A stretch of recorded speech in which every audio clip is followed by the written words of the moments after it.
大家，我是凯。今天要分享的生酮饮食食谱是低碳生煎包。凯刚创频道的时候也做过一支，但这次的比上次的好吃、好看，食材也更简化，而且不用用面筋粉就可以做哦。希望你们会喜欢。我的频道会在每周一和周四分享一款生酮、低碳、无糖的健康食谱。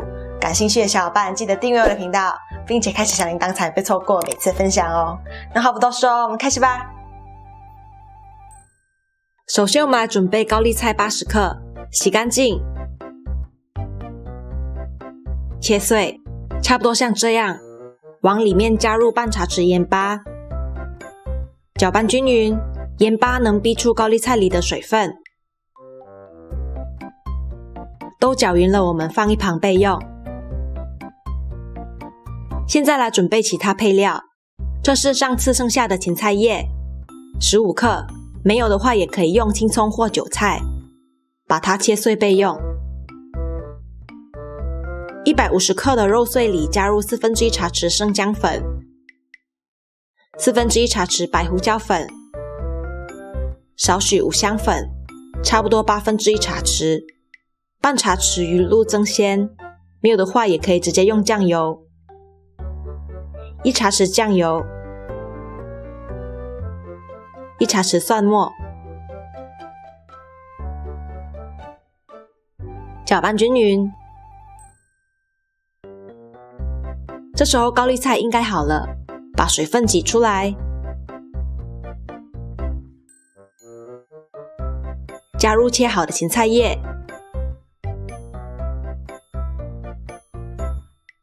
和肉碎。因为没有高汤，凯就直接用高丽菜挤出来的水代替。搅拌均匀，可以的话用手其实更方便。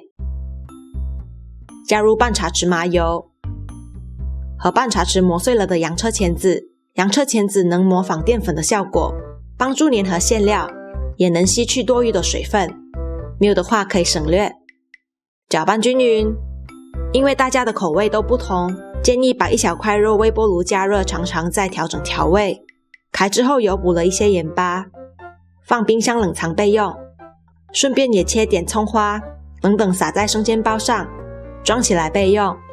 如果芝麻是生的，也记得要炒熟，也是要撒在生煎包上的。这时候我们来准备生酮生煎包的外皮。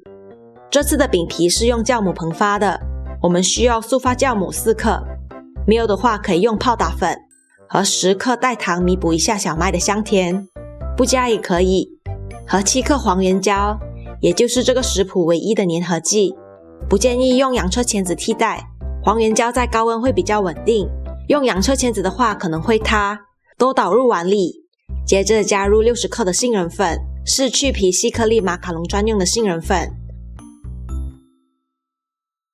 和30克燕麦纤维。使用燕麦纤维能让外皮质地更细腻，而且也能减低热量摄取。1/4茶匙盐巴，搅拌均匀，分散黄原胶防止结块。接着倒入110克的全蛋液，全蛋液做出来颜色比较黄，想要更白一些可以全用蛋白。搅拌到最后会是像这样很粘稠的面团，然后把它分成10份，在垫上抹上燕麦纤维防粘。因为粉质很细腻，燕麦纤维比起其他粉类更适合用来做防粘的粉。拿一份面团，两面都抹上燕麦纤维防粘。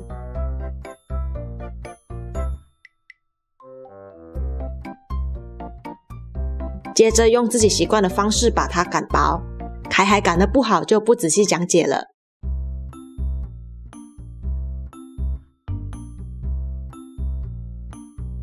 全部都擀好了，我们才来包馅。拿出第一片擀好的饼皮，这时候其实可以看到酵母开始膨发的痕迹，再稍微把它擀薄一些，放上一份馅料。比起拿起来包，凯觉得放在桌面上，双手一起收口更对新手友好。像这样一边收口一边转动包子，到最后会有个开口，把它往中间压紧收口就好了。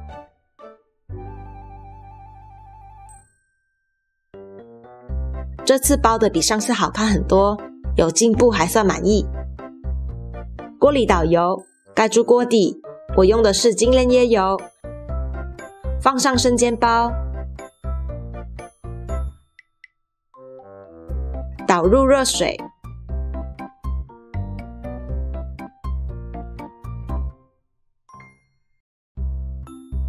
盖上盖子，开中小火。很快锅里的水就沸腾了，这时候包子的上半部是被水蒸气蒸熟的。大概7分钟后，锅里的水分几乎蒸发完了，油开始煎包子的底部。再过差不多3分钟，生煎包底部煎到焦黄就可以出锅了。出锅前撒上黑芝麻、葱花，